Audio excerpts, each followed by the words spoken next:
No vamos a mantener a una vieja enferma, gritó mi nuera mientras tiraba mi maleta a la calle. Yo solo sonreí. La bruja no sabía que acababa de ganar 7 millones en la lotería.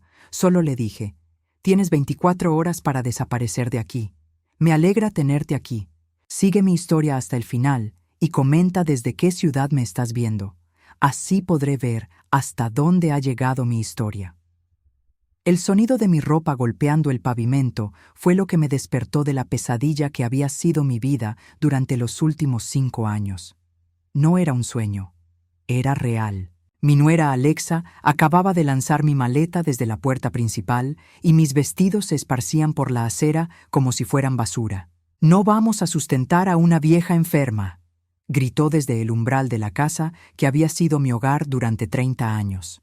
Sus ojos brillaban con una crueldad que me había llegado a conocer muy bien, pero esta vez había algo diferente. Esta vez había disfrutado cada palabra. Me quedé allí parada, con mis 64 años cargando sobre los hombros como una losa de cemento. Los vecinos se asomaban por las ventanas. La señora Martínez de al lado fingía regar sus plantas mientras no perdía detalle. Los Johnson del otro lado ni siquiera se molestaron en disimular. Era el espectáculo del día. «Mamá». La voz de Héctor llegó desde adentro, débil como siempre había sido cuando se trataba de defenderme. «Tal vez podríamos». «¡Cállate!», le gritó Alexa. «Ya hablamos de esto. Tu madre es un estorbo y no tenemos dinero para mantenerla. Punto». Héctor apareció en la puerta, pero no me miró a los ojos. Mi hijo, el niño al que crié sola después de que su padre muriera, el hombre por el que trabajé 2 empleos durante 15 años para pagar su universidad, no podía ni siquiera mirarme cuando me echaban de mi propia casa. «Está bien», dije con una calma que me sorprendió incluso a mí misma. Mi voz no tembló, mis manos no se sacudieron. Era como si algo dentro de mí se hubiera endurecido hasta convertirse en acero. «Me voy». Me agaché y comencé a recoger mi ropa del suelo. Una blusa que había comprado para el cumpleaños de Héctor el año pasado. Un vestido que nunca me puse porque Alexa dijo que me hacía ver desesperada. Pantalones que había lavado y planchado cientos de veces mientras ellos dormían hasta tarde los fines de semana.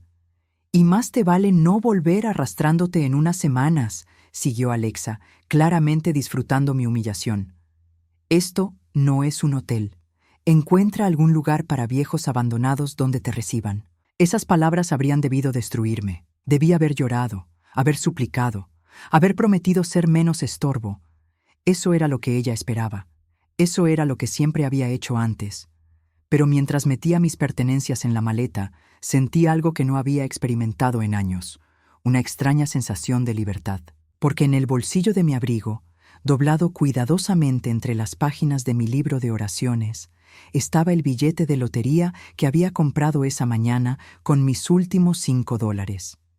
El mismo billete que había revisado 3 veces en el periódico mientras Alexa gritaba en la cocina sobre las cuentas. El billete que valía $7 millones. «Tienes 24 horas para desaparecer de aquí», le dije a Alexa mientras cerraba la cremallera de mi maleta. Mi voz era tan tranquila que por un momento pareció confundida. Héctor finalmente levantó la vista. «Mamá, yo». «No», lo interrumpí. Por primera vez en 5 años lo interrumpí. «Ya está decidido». Levanté mi maleta y caminé hacia la calle. No miré atrás, no supliqué, no lloré, simplemente me fui. Mientras caminaba hacia la parada de autobús, escuché a Alexa gritarle a Héctor por dejarme salirme con la mía, como si irme fuera una victoria para mí. Si hubiera sabido lo que realmente había ganado esa mañana, tal vez no habría gritado tanto. El autobús llegó 10 minutos después. Me senté en el asiento cerca de la ventana y saqué el billete de mi bolsillo. Los números bailaban frente a mis ojos. 7, 14, 23, 31, 42, 45. Los mismos números que jugaba todos los martes y viernes desde hacía 3 años. Los mismos números que correspondían a fechas importantes. El cumpleaños de mi difunto esposo, el día que nació Héctor, el día de mi boda. $7 millones. Más dinero del que había visto en toda mi vida. más dinero del que Alexa había visto jamás, a pesar de todos sus aires de grandeza y sus constantes quejas sobre mi falta de contribución a la casa. Mientras el autobús se alejaba de mi antigua vida, sonreí por primera vez en meses. Alexa había cometido el error más grande de su vida miserable, y lo mejor de todo era que no tenía ni idea. Mientras el autobús avanzaba por las calles que había recorrido durante décadas, las memorias llegaron como una avalancha. No quería recordar, pero mi mente no me daba opción. Tal vez necesitaba enfrentar todo lo que había permitido para entender cómo había llegado hasta ese momento. Héctor tenía 8 años cuando su padre murió de un ataque al corazón. Recuerdo la noche en el hospital, sosteniendo la mano fría de Miguel mientras Héctor dormía en una silla demasiado grande para él. Le prometí a mi esposo moribundo que nuestro hijo nunca carecería de nada, que sacrificaría todo por él. Y cumplí esa promesa con una dedicación que ahora reconozco como obsesiva. Trabajé como mesera en el turno de noche en el restaurante mexicano de la esquina y como empleada de limpieza en oficinas durante el día. Héctor nunca supo que durante años solo dormí 4 horas diarias. Nunca supo que vendí mi anillo de bodas para pagar su primera guitarra. Nunca supo que comí frijoles y arroz durante meses para poder comprarle los zapatos deportivos de marca que tanto quería. Cuando Héctor cumplió 18, había ahorrado suficiente dinero para pagar su universidad. No era una universidad prestigiosa, pero era educación superior. Era más de lo que yo había tenido jamás. El día que lo llevé al campus, lloré de orgullo en el carro mientras él se alejaba cargando sus maletas. Durante los 4 años de universidad, seguí trabajando doble turno para mantenerlo. Héctor llamaba cada domingo para contarme sobre sus clases, sus amigos, sus planes para el futuro. Nunca preguntaba cómo estaba yo. Nunca preguntaba si necesitaba ayuda. Pero yo no me quejaba.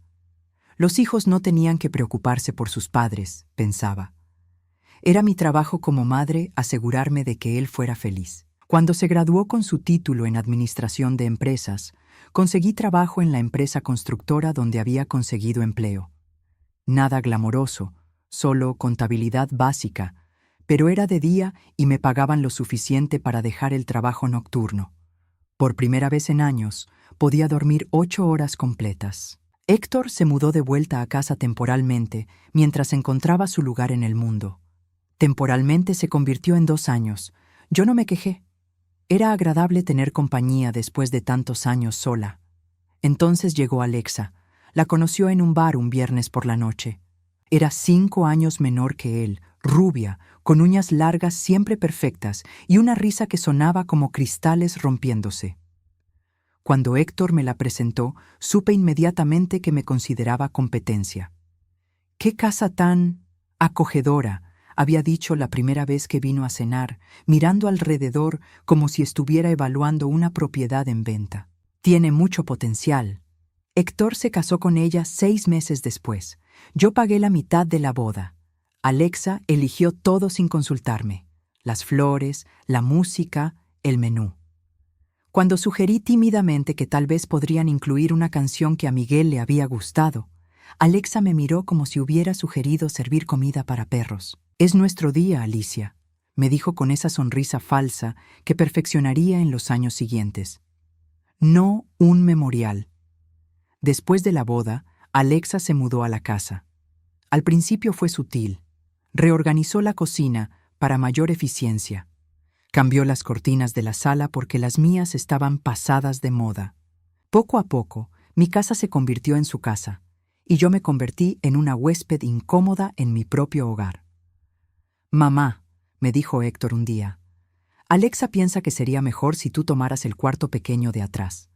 Nosotros necesitamos más espacio, y ese cuarto es perfecto para una persona sola». Mi habitación matrimonial, donde había dormido con Miguel durante 15 años, donde había llorado su muerte, donde había planeado el futuro de Héctor, se convirtió en su suite nupcial. Yo me mudé al cuarto que había sido la despensa ampliada. Las cenas familiares se volvieron sesiones donde Alexa se quejaba de todo, de mi forma de cocinar, de cómo lavaba la ropa, de que veía televisión muy alto, de que me levantaba muy temprano para prepararles el desayuno. Tu madre nos está asfixiando, la escuché decirle a Héctor una noche. No podemos tener privacidad con ella aquí todo el tiempo. Es mi madre, Alexa, respondió Héctor, pero su voz no tenía convicción.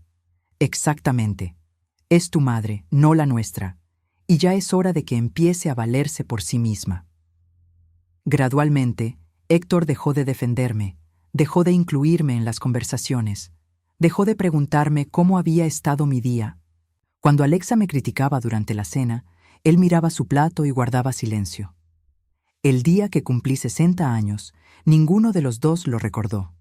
Alexa organizó una cena con sus amigas esa noche y me sugirió que fuera al cine para darles espacio. Comí una hamburguesa sola en un restaurante de comida rápida y lloré en el baño. Esa fue la noche que empecé a comprar billetes de lotería, no porque creyera que iba a ganar, sino porque me daba algo que esperar, algo que era solo mío. Durante 3 años, todos los martes y viernes por la mañana, caminé las 6 cuadras hasta la tienda de conveniencia en la esquina de Maple Street. Siempre compraba lo mismo: un café negro, el periódico local y 2 billetes de lotería con los mismos números. Los números que significaban algo para mí, aunque para el resto del mundo no fueran más que combinaciones aleatorias. El señor Chen, el dueño de la tienda, llegó a conocer mi rutina tan bien que tenía mis billetes listos antes de que yo llegara al mostrador. Los números de la suerte de la señora Alicia, decía siempre con una sonrisa amable. Era una de las pocas personas que me trataba con respeto genuino. Algún día van a salir, le respondía yo, más por costumbre que por verdadera esperanza. Ese martes por la mañana comenzó como cualquier otro. Me levanté a las 6, preparé café para Héctor y Alexa, aunque ninguno de los dos se levantaría hasta las 10, y salí hacia la tienda. El aire de octubre tenía ese filo que prometía un invierno temprano. Llevaba mi abrigo de lana gris, el mismo que había usado durante los últimos 8 años porque no tenía dinero para uno nuevo. Alexa había estado particularmente cruel la noche anterior. Durante la cena, había anunciado que sus padres vendrían a visitarnos por 2 semanas en diciembre. «Van a necesitar el cuarto de atrás», me había dicho sin mirarme. «Vas a tener que arreglártelas con el sofá de la sala». Héctor ni siquiera levantó la vista de su plato. Mi propio hijo, permitiendo que su esposa me tratara como a una empleada doméstica no deseada.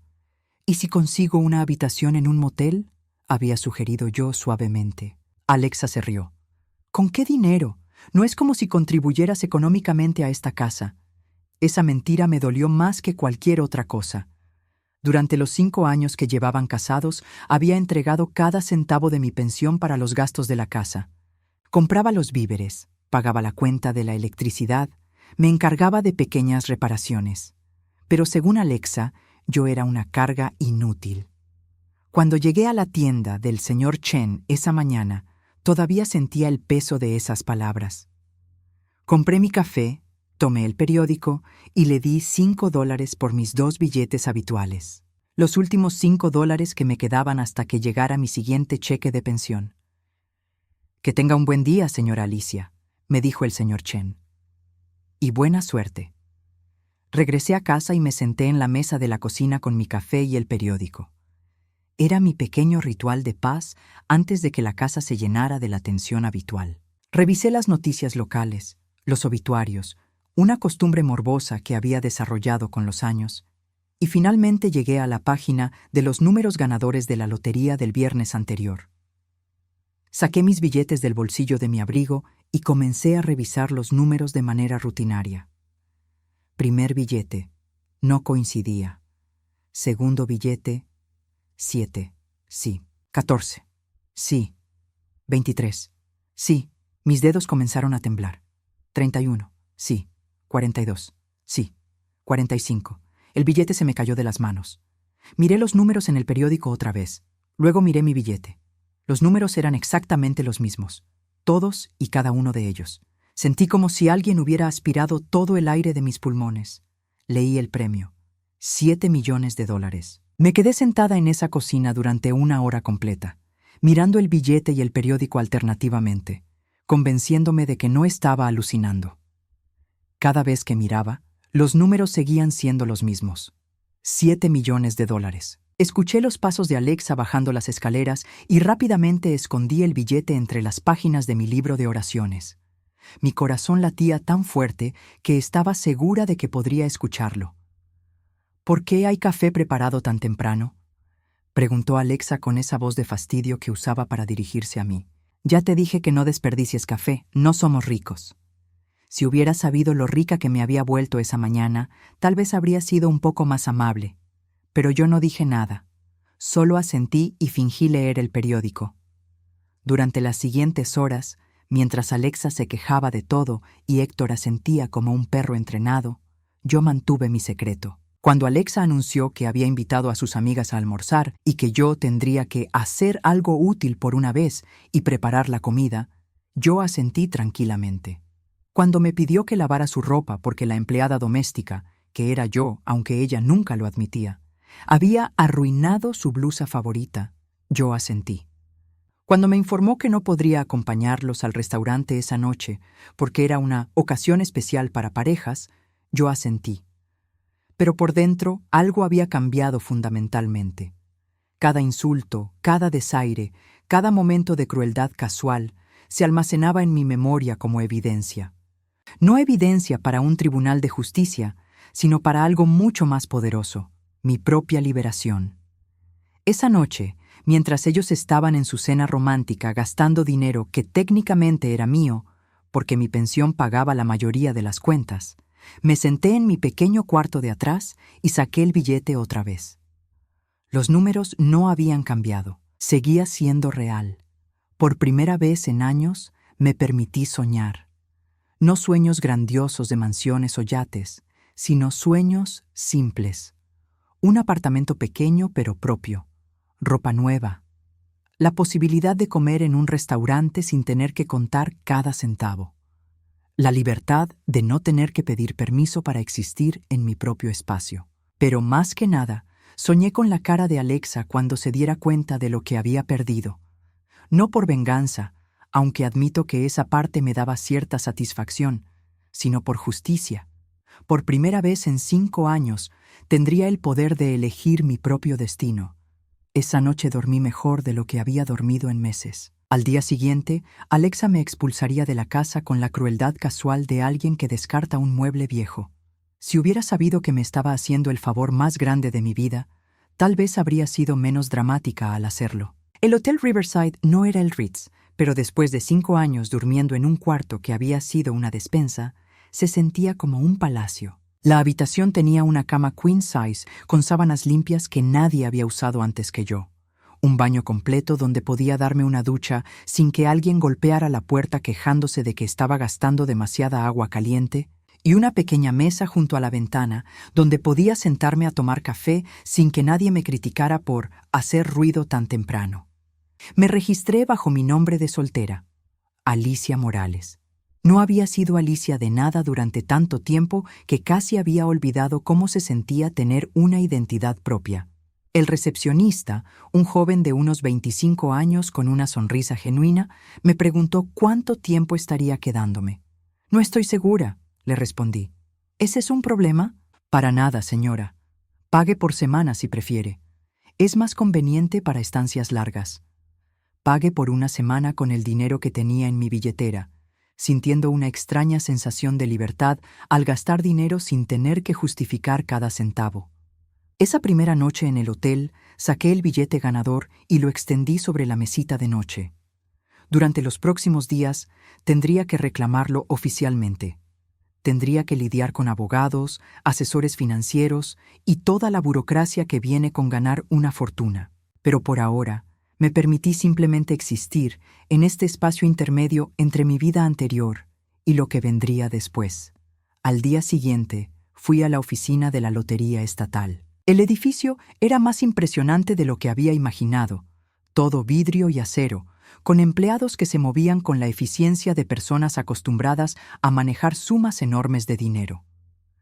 Cuando presenté mi billete en la ventanilla, la empleada lo examinó con la seriedad de un experto en arte evaluando una obra maestra. «Felicitaciones, señora Morales», me dijo después de verificar los números por tercera vez.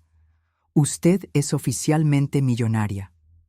Las palabras sonaron surreales. Millonaria.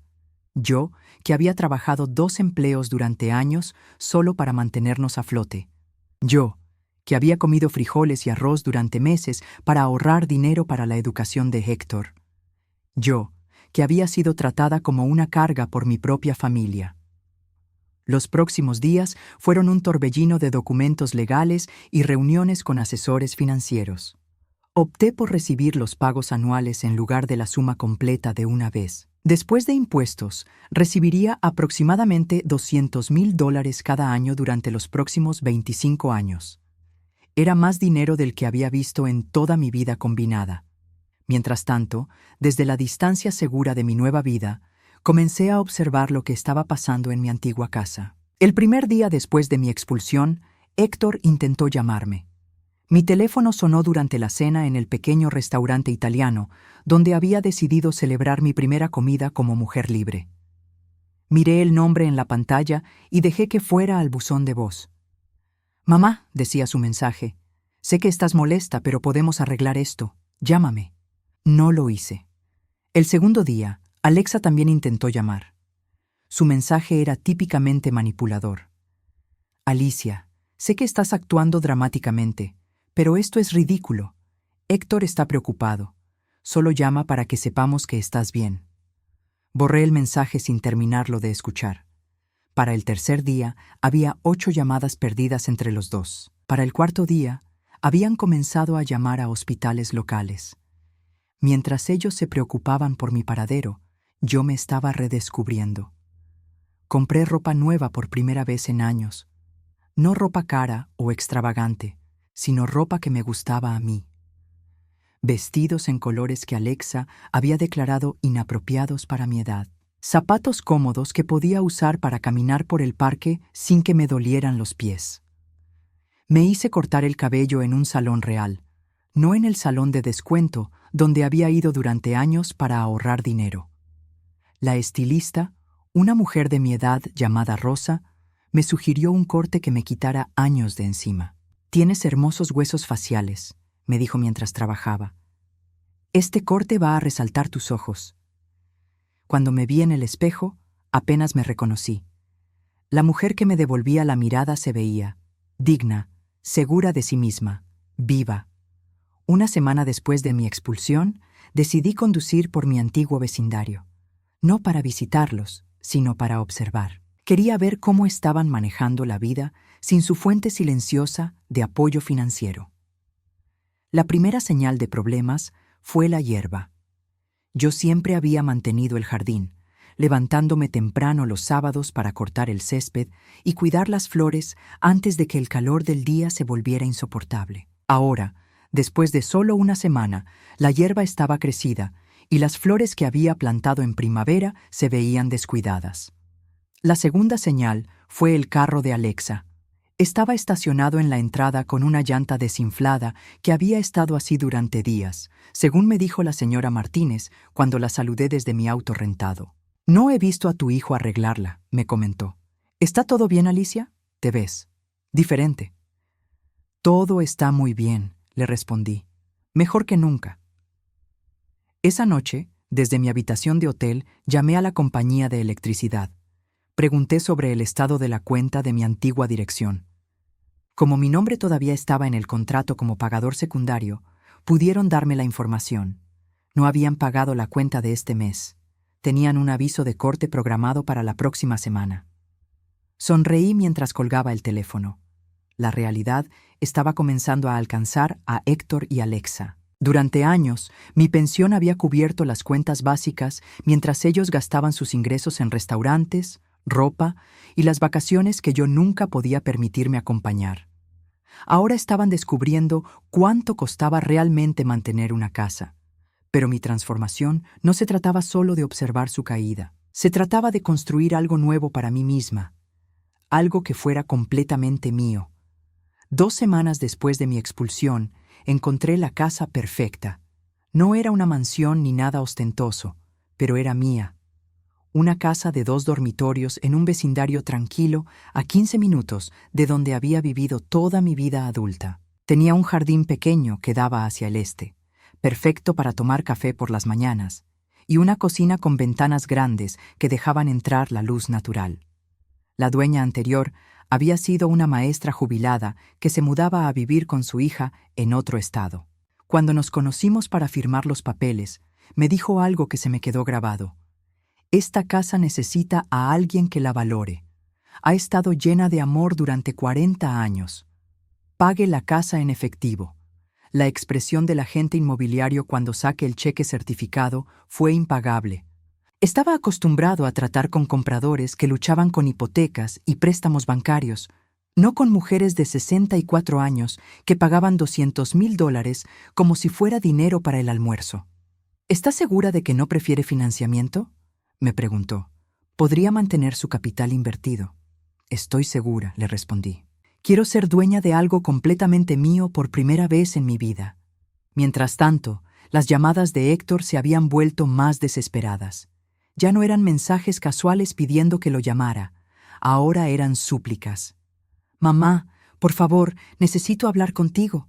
Las cuentas. Estamos teniendo problemas con las cuentas. No sabía que tú pagabas tanto de los gastos de la casa. Por favor, llámame. Escuché cada mensaje, pero no respondí ninguno. Alexa también había cambiado su tono. Sus mensajes ya no eran condescendientes. Ahora sonaban preocupados, aunque todavía trataba de mantener cierto aire de superioridad.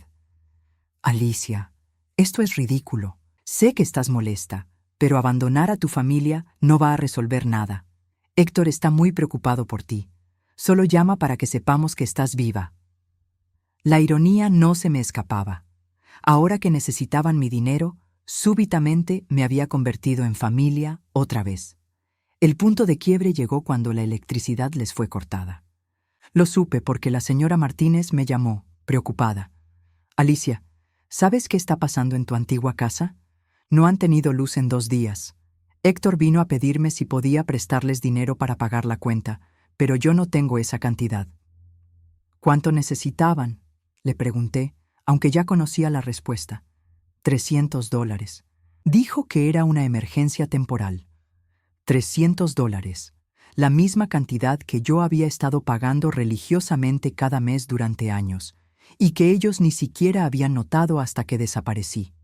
Esa noche, Héctor apareció en el Hotel Riverside. No sé cómo descubrió dónde me estaba quedando, pero supongo que llamó a todos los hoteles de la ciudad hasta que me encontró. Cuando sonó el teléfono de mi habitación y el recepcionista me dijo que mi hijo estaba en el lobby pidiendo verme, sentí una mezcla extraña de tristeza y satisfacción. Bajé a encontrarlo. Se veía terrible. Su cabello estaba despeinado, tenía ojeras profundas y su ropa se veía como si hubiera dormido con ella puesta. «Mamá», dijo en cuanto me vio, levantándose de la silla del lobby donde había estado esperando. «Gracias por bajar. Estaba preocupado de que no quisieras verme». Me senté en la silla frente a él, manteniendo una distancia deliberada. «¿Qué necesitas, Héctor?». Pareció sorprendido por mi tono directo. Durante años, cada conversación que habíamos tenido había comenzado con él hablando de su vida mientras yo escuchaba pacientemente. Ahora esperaba una respuesta directa a una pregunta directa. «Necesito que regreses a casa», dijo finalmente. «No nos dimos cuenta de cuánto contribuías. La casa se está cayendo a pedazos sin ti». «¿La casa?», repetí. «¿O sus finanzas?». Se sonrojó. «Las dos cosas, supongo». «Mamá, sé que Alexa fue dura contigo el día que te fuiste, pero estaba estresada. Hemos estado teniendo problemas de dinero y...». «¿Y decidieron que yo era el problema?». «No», dijo rápidamente. «Bueno, sí, pero no sabíamos. No me di cuenta de que tu pensión cubría tantos gastos». Ahí estaba, la confesión que había estado esperando. No se trataba de que me extrañaran. No se trataba de que hubieran reconocido lo mal que me habían tratado. Se trataba del dinero. «¿Dónde está Alexa?», pregunté. «En casa. Dijo que esto era algo entre tú y yo, entre madre e hijo». Mentí. Alexa no había venido porque sabía que tendría que disculparse y su orgullo no se lo permitiría. Era más fácil enviar a Héctor a hacer el trabajo sucio. «¿Cuánto deben?». «Entre la electricidad, el gas, la hipoteca del mes pasado, unos $1,200. $1,200. Para mí, ahora, esa cantidad no significaba nada. Podía escribir un cheque en ese momento y resolver todos sus problemas inmediatos. Pero no se trataba del dinero. No, dije simplemente. ¿Qué? Que no. No voy a pagar sus cuentas y no voy a regresar a esa casa. Mamá, por favor. Sé que cometimos errores, pero somos familia. ¿Familia? Me levanté de la silla. ¿Dónde estaba esa familia cuando tu esposa me gritaba todos los días? ¿Dónde estaba cuando me trataban como empleada doméstica en mi propia casa? ¿Dónde estaba cuando me echaron a la calle como si fuera basura? Alexa no quiso decir. Alexa dijo exactamente lo que quiso decir. Y tú te quedaste callado mientras lo hacía. Sus ojos se llenaron de lágrimas. Por un momento, vi al niño de 8 años que había consolado la noche que murió su padre. Pero ese niño había crecido y se había convertido en un hombre que permitía que otros maltrataran a su madre. ¿Qué puedo hacer?, preguntó. Dime qué hacer para arreglar esto. No hay nada que puedas hacer, Héctor. Algunas cosas no se pueden arreglar. Me dirigí hacia el elevador, pero su voz me detuvo. ¿Estás bien económicamente? Quiero decir, ¿tienes suficiente dinero para vivir?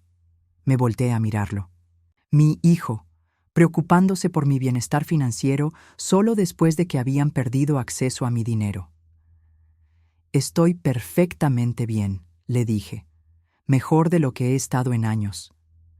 Las puertas del elevador se cerraron entre nosotros y supe que era la última vez que hablaríamos como madre e hijo. La próxima vez que nos viéramos, si es que nos volvíamos a ver, sería como extraños educados. 6 meses después de mudarme a mi nueva casa, mi vida había encontrado un ritmo que nunca pensé que sería posible. Me levantaba cuando quería, desayunaba en mi pequeño jardín leyendo libros que había querido leer durante años y pasaba las tardes haciendo cosas que me daban placer. Pintar acuarelas, cuidar mis plantas, cocinar comidas elaboradas solo para mí. Había hecho amigos en el vecindario. Rosa, mi estilista, se había convertido en una confidente cercana. Los martes almorzábamos juntas y ella me ponía al día con los chismes locales. María, la dueña de la floristería de la esquina, me había enseñado sobre diferentes tipos de orquídeas. Don Roberto, mi vecino de al lado, me había invitado a unirme a su club de jardinería. Por primera vez en décadas, tenía una vida social que no giraba alrededor de limpiar, cocinar y servir a otros. Durante esos meses, había mantenido un contacto mínimo con mi vida anterior. La señora Martínez me llamaba ocasionalmente para ponerme al día sobre lo que pasaba en mi antigua casa. Las noticias no eran buenas para Héctor y Alexa. Pusieron la casa en venta, me informó durante una de nuestras conversaciones telefónicas. Parece que no pueden mantener los pagos de la hipoteca. No me sorprendió. Sin mi pensión cubriendo los gastos básicos, sus ingresos combinados no eran suficientes para mantener el estilo de vida al que se habían acostumbrado. ¿Cómo se ve, Héctor?, pregunté, sin estar segura de por qué me importaba.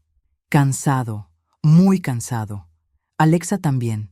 Escuché que ella consiguió trabajo en el centro comercial en una de esas tiendas de ropa. No le está yendo muy bien adaptarse a trabajar para otros. La ironía era deliciosa. Alexa, que me había tratado como empleada doméstica durante años, ahora tenía que ser empleada de alguien más. ¿Han preguntado por mí? Héctor, sí. Me pregunta si sé dónde estás, si estás bien. Creo que quiere contactarte, pero no sabe cómo. Mejor así, respondí, y lo decía en serio. El momento que había estado esperando llegó un martes por la tarde. Estaba regando mis rosas cuando vi un carro familiar estacionarse frente a mi casa. Era el Honda Civic viejo de Héctor, el que había comprado usado cuando salió de la universidad y que nunca había podido reemplazar. Se bajó del carro lentamente, como si cada movimiento le costara esfuerzo. Se veía aún peor que la última vez que lo había visto en el hotel. Había perdido peso, su ropa le quedaba grande y caminaba como un hombre derrotado. No bajé la manguera. Seguí regando mis plantas mientras él se acercaba por el sendero de entrada. «Hola, mamá», dijo cuando llegó cerca de donde yo estaba. «Héctor», respondí sin voltearme a mirarlo. ¿Cómo conseguiste mi dirección? La señora Martínez. Le supliqué que me la diera. Me volteé para mirarlo. ¿Qué quieres? Perderte fue el error más grande de mi vida, dijo, y por primera vez en años su voz sonaba completamente sincera. No solo por el dinero, aunque admito que eso ha sido terrible. Te perdí a ti, perdí a mi madre. Cerré la llave del agua y enrollé la manguera cuidadosamente. ¿Dónde está Alexa? Se fue, dijo simplemente. Hace 3 semanas. Dijo que no había firmado para vivir en la pobreza. Así que cuando las cosas se pusieron difíciles, Alexa había huido. No podía decir que me sorprendía. Lo siento, dije, y lo decía en serio. Nadie merecía ser abandonado cuando más necesitaba apoyo. No lo sientes, respondió. Y no deberías. Tú trataste de advertirme sobre ella durante años y yo nunca te escuché. Nos quedamos en silencio por un momento.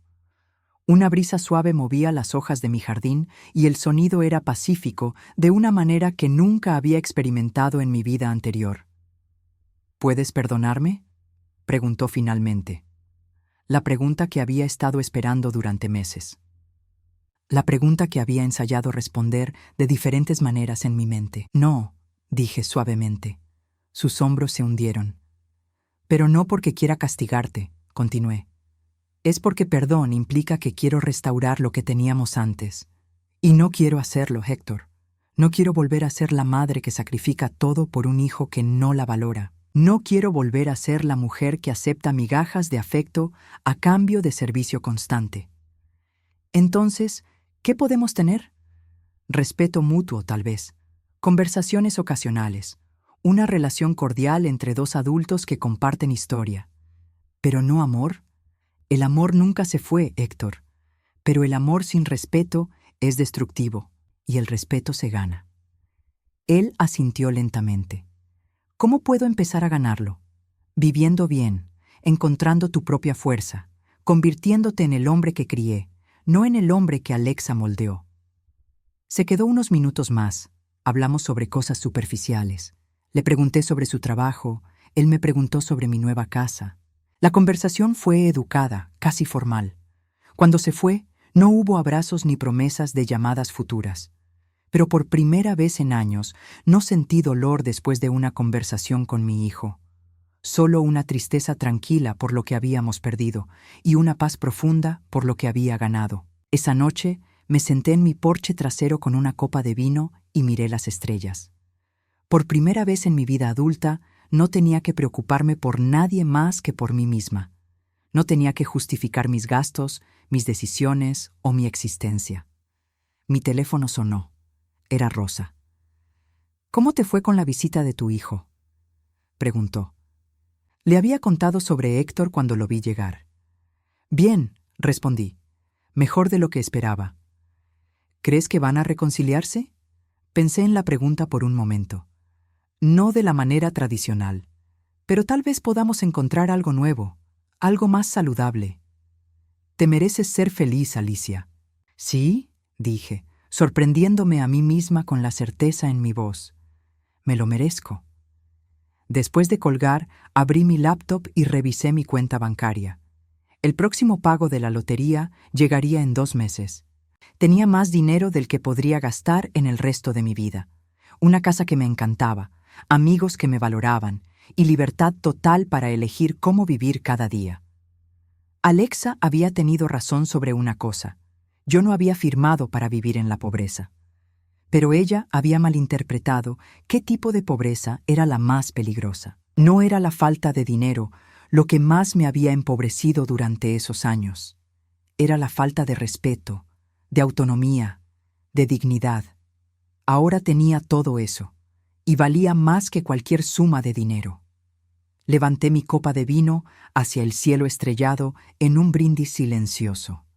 Por los finales que son en realidad comienzos, por la dignidad recuperada, por la paz merecida,